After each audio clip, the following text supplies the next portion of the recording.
Hello, hello. This is Aluna ASMR, and today I have some old Wii games that I have from my childhood that even though I still don't have a Wii right now, I kept them out of one, sentimental value, and two, because maybe, hopefully one day I can reacquire a working Wii and I can play these games once again. Or a Wii U, because I know they work on the Wii U as well, but nonetheless. I have about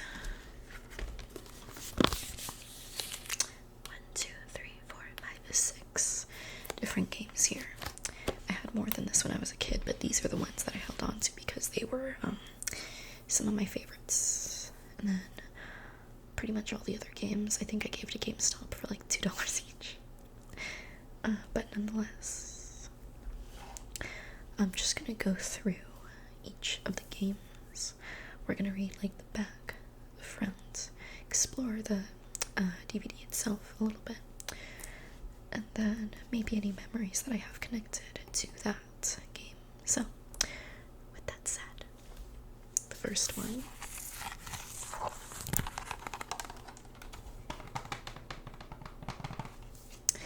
is Animal Crossing City Folk.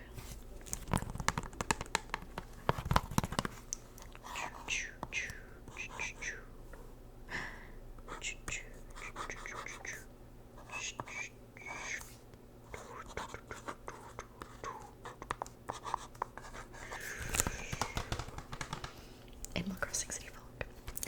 This was my first ever Animal Crossing game. I learned about a lot of game series through the Wii because I did not have a DS or 3DS or really any other game console when I was a kid. So this was my introduction to Animal Crossing. But I loved it nonetheless. I had no idea what Animal Crossing was until I first saw this at the GameStop, and I was like, oh, this looks like so much fun, because I went to the back and it looked like such a cute game, the way that they described what you would do, because there's meeting the neighbors, little cute animal villagers. I was like, wow, you can talk to animals, that's super cute. Visit the city. I remember seeing that as a kid and thinking the city was a huge place. I didn't realize once I actually got to the city that there was like 5, if even that, buildings. And that was it, but I still loved it. Style your life, so you could create a home, get some furniture, decorate the place. That's fun. Hang out with friends over Nintendo. WFC never was able to figure out how to connect the internet to my Wii. Tried very hard, but it never happened, so I never did that. And then get a makeover. I thought the me face on the cute Animal Crossing character was a little scary, but we didn't do that much. I tried it once and I realized I didn't like it. But loved this game when I was a kid. What else does it say? It says, your first day in Animal Crossing. Now go live the other 364 days. I remember I used to play this so much, I actually got my mom into playing it as well. She had her own house, got to like a 2-story house. It was very fancily decorated with very ornate furniture, while mine was covered in the most colorful, cutesy things you could find. But yeah, this was also the game that helped me find my favorite villager. My favorite Animal Crossing villager is kind of a random choice. Drift the frog. Yeah. The reason why was that one day with my save file, I decided to travel all the way to 2030. I believe that was the latest year you could travel in this game, which is wild to think about because that's like 5 years from now. Oh god. But I traveled all the way to 2030, and I saw that Drift was the only villager who stayed after all those years, and from then on he was my favorite, because I felt like he really cared, even though he was just a game character. But that is this game.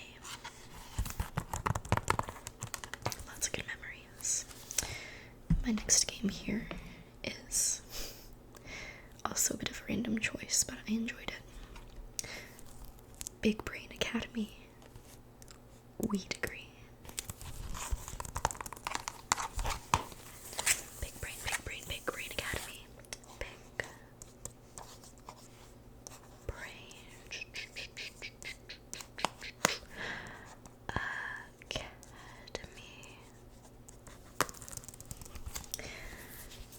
I actually got this game because my mom told me to.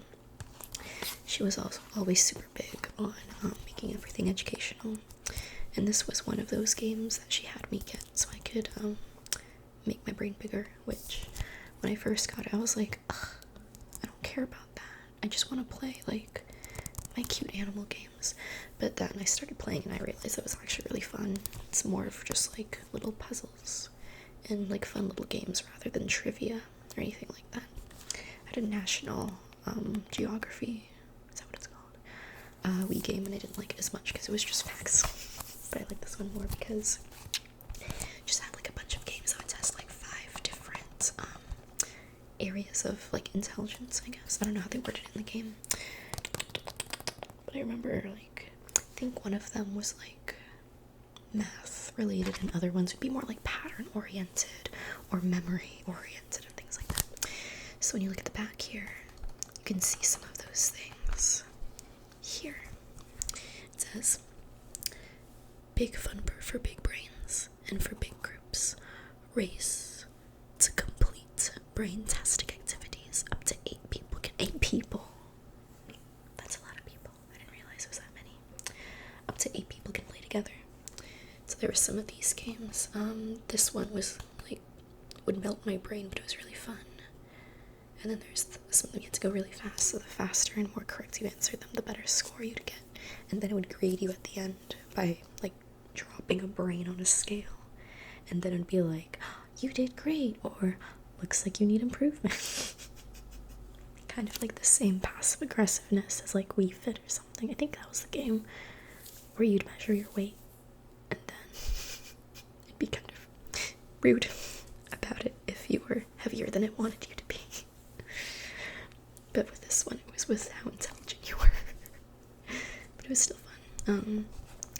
This number balloon one was also pretty fun, and this shape one, I always had fun with the ones that took more visuals and imagery, but that's Big Brain Academy. It's pretty fun. I also liked getting the games that were cheaper, like $10 or less, so also a win. Our next game is from another pretty big series that was introduced to me by having a Wii, which is Zelda, Twilight Princess.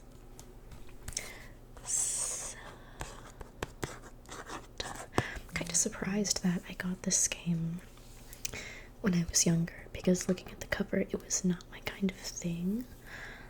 The reason why I got it was because there was this gaming channel named, what were they called? Like Skywing, Skyward, no, what were they called? Oh no, I forgot. Oh, K-Wing, and he would play games with his wife, K-Wife, and they would play Skyward Sword. Now, I never found Skyward Sword at GameStop, but I did find one of the other Zelda games. I was like, well, I had a lot of fun watching them play this Zelda game, so I'll play my own Zelda game.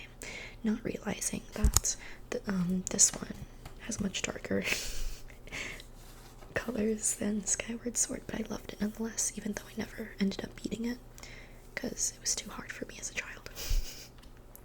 It was the whenever you would go up against the like big ogre guy on the bridge, I could never figure it out. I don't know if that was because of my Wii remote and motion controls, or if I just wasn't good enough, but nonetheless, it always tripped me up.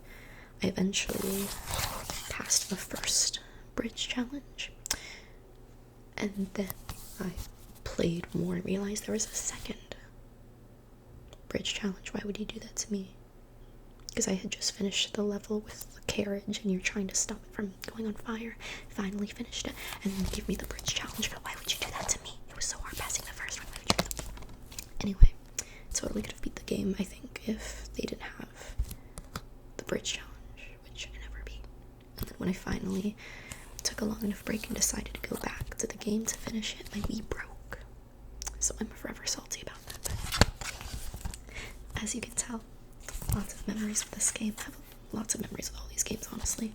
I would play on my Wii constantly because I didn't have any other game consoles.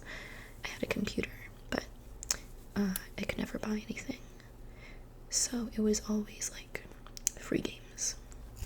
Like Girls Go games, that was my thing. Cool math. I'm getting off track.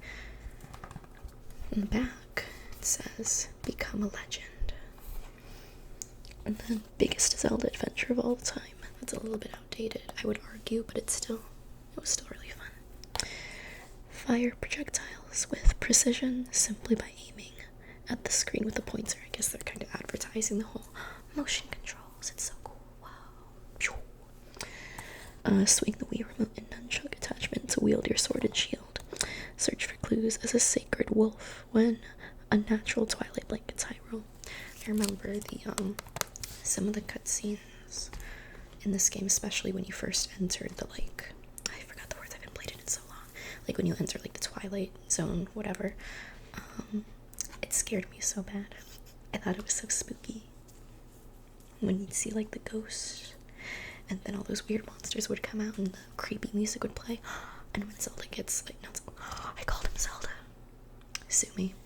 When Link gets grabbed by the hand and ripped through the door to go into the Twilight place, that scared me really bad. There was a lot of things, but I was a child, so I was like, oh my gosh, this game is so scary.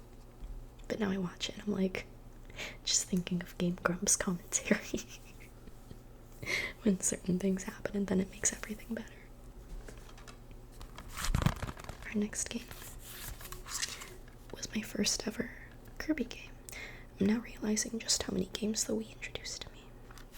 But this is Kirby's Epic Yarn, so I did not get to experience Kirby's main mechanic of sucking up monsters and getting their ability. No, I didn't get to experience that until like 21 years old.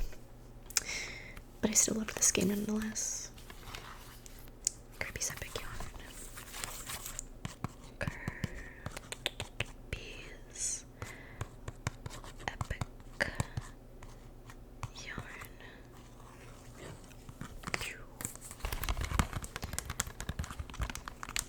Loved this game as well.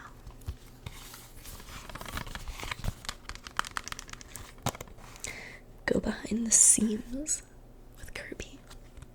New abilities. The abilities that you didn't know from before, because it's an entirely different game. Amazing transformations. 2-player fun with Prince Fluff. See, I was actually so close to 100%ing this game. I was so close. I had 99% completion on my game file. But what tripped me up, in the game, you also get to decorate your own unit with furniture. Super cute, loved it. And then you could also invite tenants to the apartment building, and each tenant would have a different mini game that you could play. So I completed and 100%ed all of the levels of those mini games except for one. And I think it was the one where you had to collect all the gems before the time ran out. And I got stuck on the one where they turned you into a dolphin and they shoved you in a water level and you had to swim to get the gems. I tried so hard. I did a 1-player version. I tried 2 players where I had 2 remotes going at the same time. I could not pass that level. I'd have like a couple seconds left as well, and I just could not do it. I'm also salty about that. Because once again, my Wii broke and I couldn't complete the game to 100%. Nonetheless, Kirby's Epic Yarn. Prince Fluff. If I had a Hear Me Out cake, Prince Fluff would be one of the wilder choices. My choices are pretty tame, but if I were to push it, if I were to really push it, I'd be like, maybe we can put Prince Fluff there. Do I have actual emotions for that fluffy cotton ball? Not really.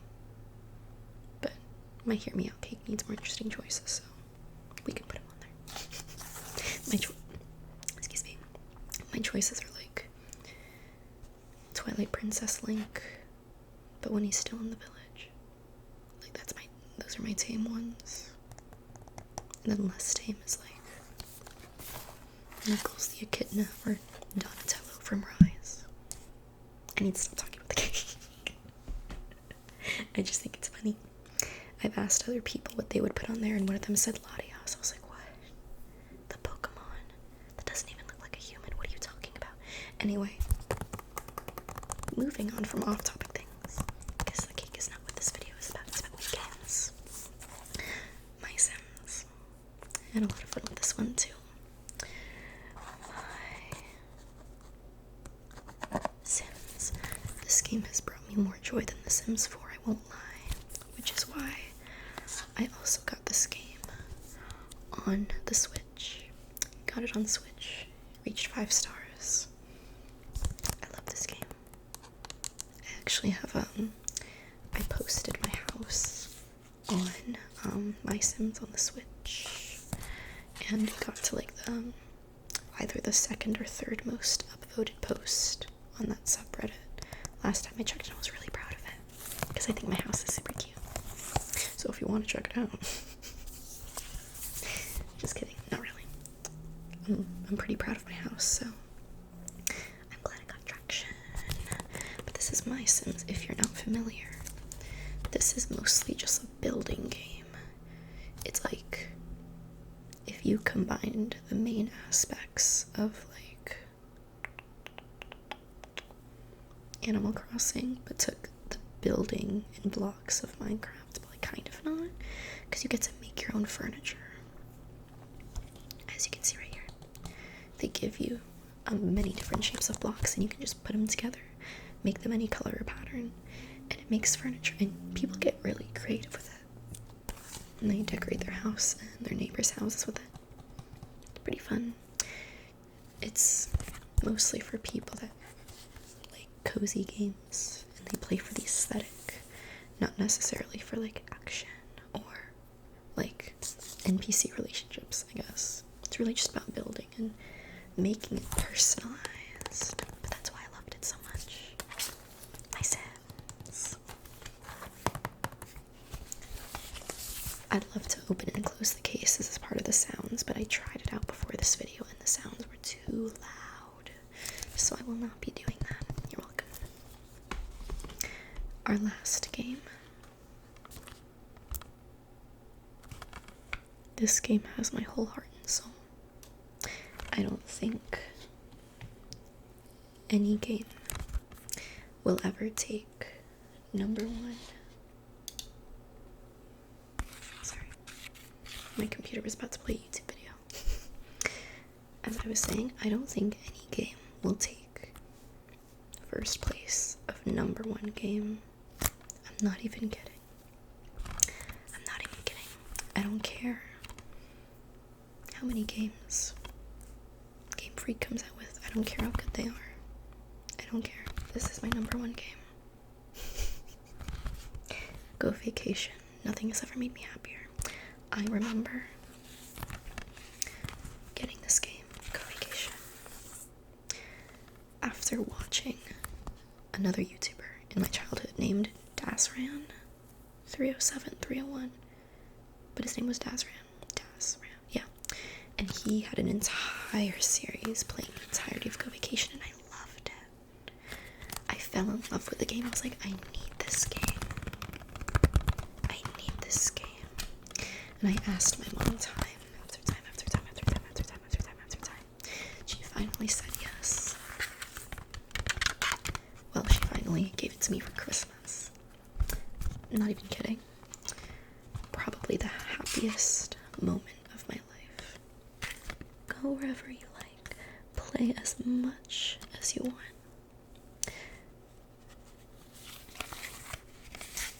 I remember opening the present, seeing that top half of the game, knowing it was Go Vacation, opening it, grabbing it, and just running around the house.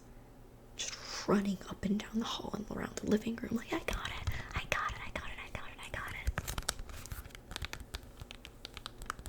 And then I played it.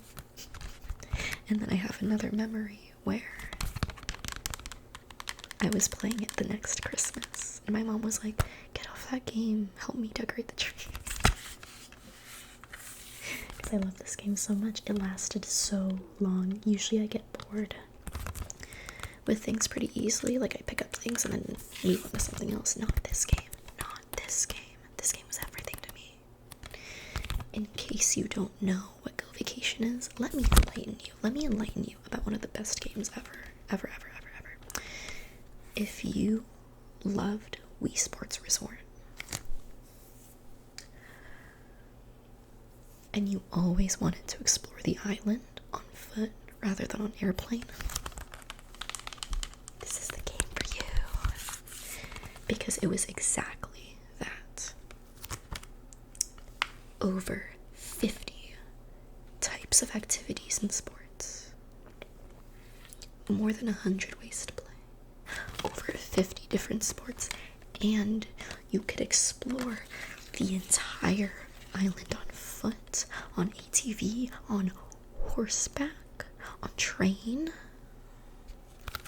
You could live in a house or a UFO and run around the island with a dog. Do you understand how amazing this game was? I know this video is supposed to be relaxing, that you're going to bed, and that I'm getting excited. I don't care. I love this game, and I need you to know that. I love it so much. No notes. Absolutely no notes. This game is everything. Although it did give me thalassophobia for the longest time. Which is fear of the ocean. There's a scuba diving game in the beach resort, because there's 4 different resorts, like snow, mountain, city. There's a scuba diving game. And there was a moment that I had in the game where it scared me so bad, it traumatized me, and since then, I have been afraid of the deep, deep ocean and what lies underneath. But I still love it. So that's Go Vacation. If you've never played it, play it. Make your inner child happy. Play the game. Okay, I'm getting a little unhinged, but that was the last one. These are the Wii games that I've kept over the years. And they all have lots of very good memories tied to them, so I will not part with them. So, that was our video. Let me know if you have played any of these games. If you have any special memories tied to them. The reason why I am asking is not necessarily for like the, what is it called, the engagement, which I mean is always good, I guess, YouTuber stuff, whatever, but also because I need more people to talk to me about this game. I know I've been harping over it, and I know it's probably starting to get tiring for people who don't know this game, but I need to hear your stories about this game if you've played it, because I love it so much and I will never let go. Okay, I'm done. But yeah, that is the end of our video. Thank you so much for watching. I will be sure to have another Pokemon video next week. I'm thinking of opening a couple of card packs and then talking about my opinions on the Pokemon that I pull.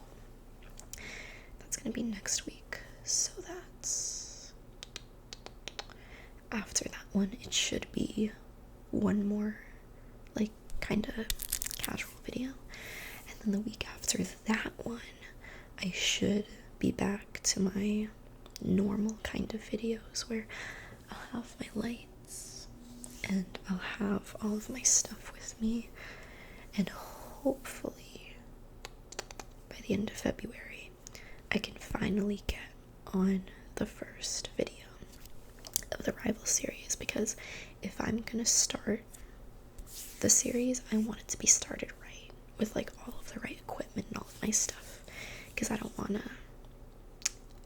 rush it and just throw it out there and be lazy with it. I want it to be like a staple, because I have a lot of ideas with like the Rival, with the different characters, with a general like story flow, so I've been saving it to make it as good as I can when I'm actually able to make it, so looking forward to that. Thank you so much for watching. I hope you and I will go to bed as well as soon as I'm able to.